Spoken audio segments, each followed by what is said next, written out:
Hi, welcome to my Quilting Beehive. I'm Michelle, and today I am here to give you a few tips to help you with the part 3 of the Marvelous Mystery Quilt. This month you're going to be making a Tree of Life block, and it has lots of half square triangles in it. Use your favorite method, making them 2 at a time, and hopefully use lots of colors and different fabrics from your assortment. This is one you get to have fun and pick your fabrics. You don't have to stick to the pattern. You can add new colors and add your border fabric. Have fun with yours and, take your time, lay it out, figure out how you're going to do it. I do have a couple little tips. The first one is that it says you need to press your seams open. Because the half square triangles are going in many different directions, pressing the seams open will prevent any lumps when you piece your block together. When you're pressing your seam open, take your half square triangle. Usually I always recommend pressing from the right side of the fabric. For pressing them open, you have to press from the back. Use your finger to find the opening, get it started, and take your iron and just use it very gently. Try not to stretch the fabric, but gently push it along and use your finger to open it as you go to help get that seam open. Hit it from the back, and then always flip it over to the front and make sure you don't have any puckers in the fabric where it's flipped over, and give it one hit from the front just to make sure it's nice and flat. Having it nice and flat will help when we're matching up our points, so we won't have any lumps and we won't have any problems matching them up because we can see on both sides. This one hasn't been trimmed to size yet. Make sure you trim it to size depending on what ruler you use. You might trim it before you press it, and you might trim it after. You'll see in the directions that you're making 2 large half square triangles. And one of them gets trimmed to a 9.5 inch square, but the other one you're going to cut down smaller into 2 3.5 inch squares. So I just wanted to give you a quick look on how we are going to line that up. There's extra fabric on this. You can save the extra fabric for another day. You're going to take any one of your rulers that has a 45-degree line on it. It can be a larger ruler or a smaller ruler, whichever one you prefer. I'm going to use the small one. And this one I'm going to be trimming it to 3.5 inches. So I'm lining up my diagonal line, and I'm making sure I have that 3.5 inches and a little extra beyond it. And I'm just going to trim 2 sides from here.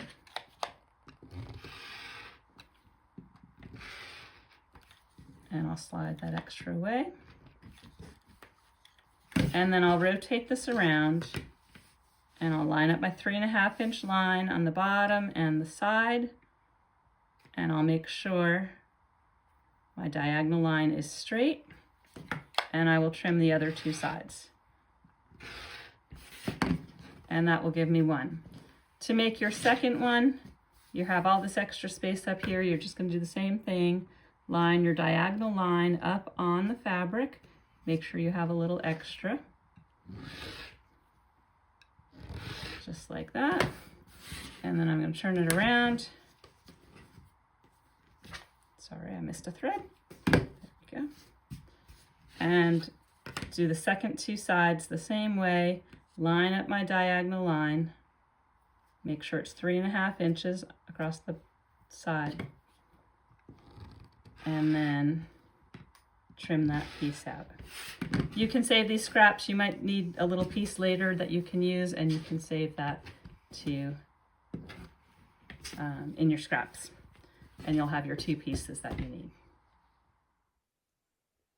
You're going to be laying out your tree and getting it all the way you want it. Figure out which fabrics you want to use and how you want to arrange them.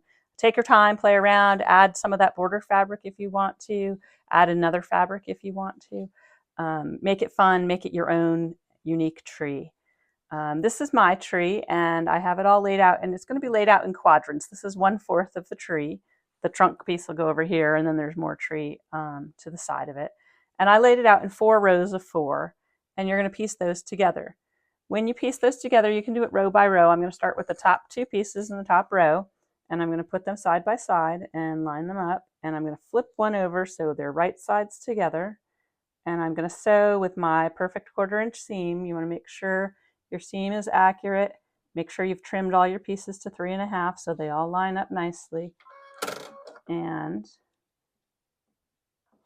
line it up with, I'm using a 1/4 inch foot, so I'm lining it up with the side of my foot. And sew it right down there.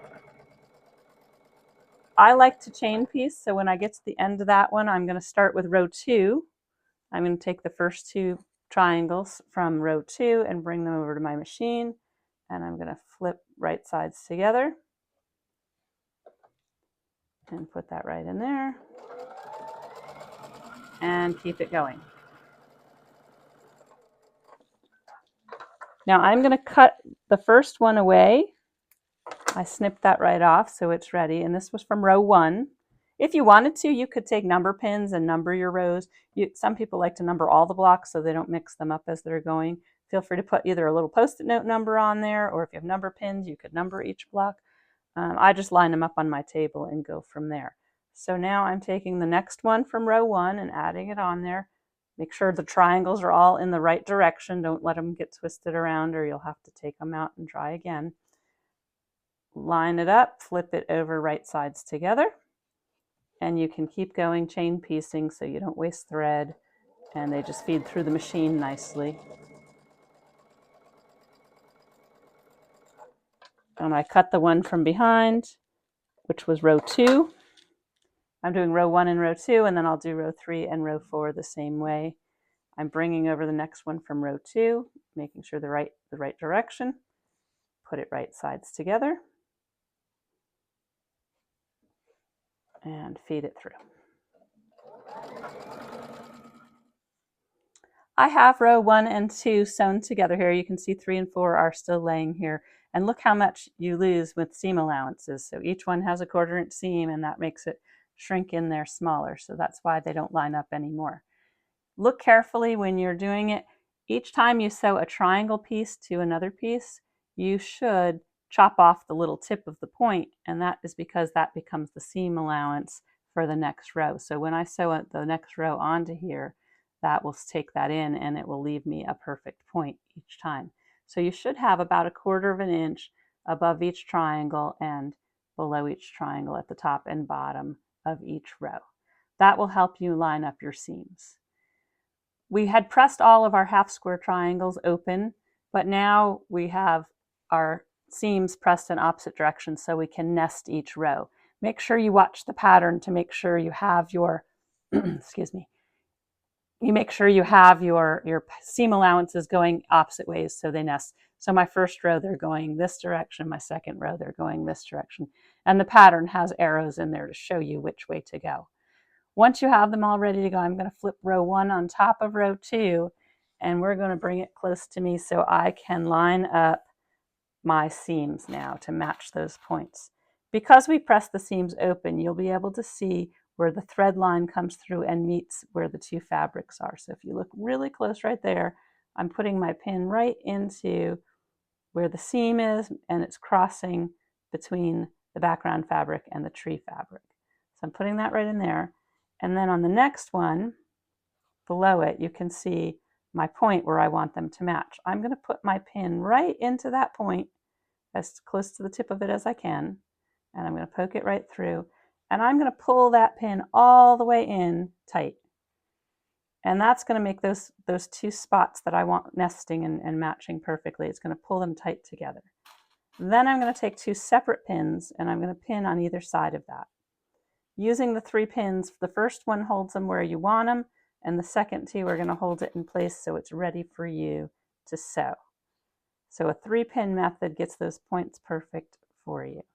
Now when I sew, I'm actually going to cross right through the point where that first pin, the white-headed pin here, I need to sew right through that point to make it right where it's going to be. So I'm going to leave that one in there for now so I can refer to it as I go. You can watch me pin one more, and then we'll get ready to sew. So my first pin is going to go in the spot between where the thread meets the yellow and the background fabric right there on mine.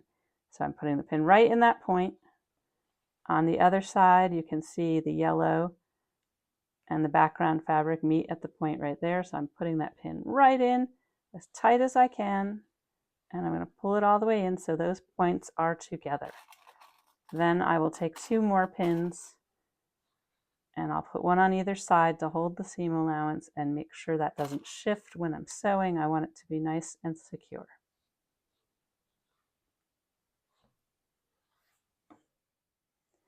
So I have all three of my points matching, lined up. I have my seams.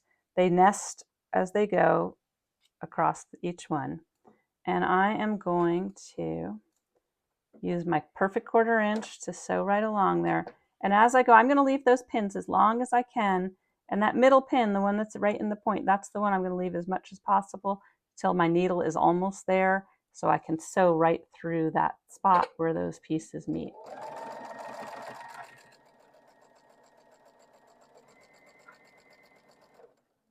So as I get close, my pin is still way out here. My needle is still a whole 1/2 inch away. So I'm going to keep going nice and slow as I get closer to the pins. I'm going to take out the first pin as I get close to it. The second pin I can see in the crack between the parts of my foot. I can see the pin right there. And I'm almost to the pin, so now I'm going to take that pin out because I don't want to hit it. I'm going to sew right through where they met and take the last pin out. And then I can go a little faster on the straightaway until I get close to the next one. Again, I'm watching this pin, so I know I'm sewing right through that point. When you get close to it, take the pin out and then take the last pin out. Take your time, go slow when you're near the points so you don't cut any points off.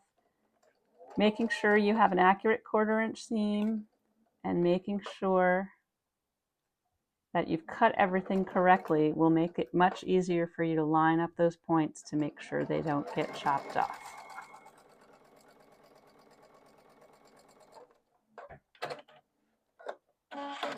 Once you sew all the way to the end, you can check your work and see how your points came out and make sure that they line up all the way across.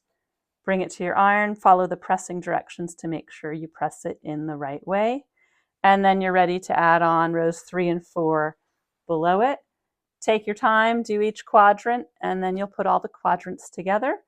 I hope you love the tree that you make. It's the tree of life, so put your life into it, put your joy into it, and have a lot of fun with this block because this is going to be a big feature of our quilt.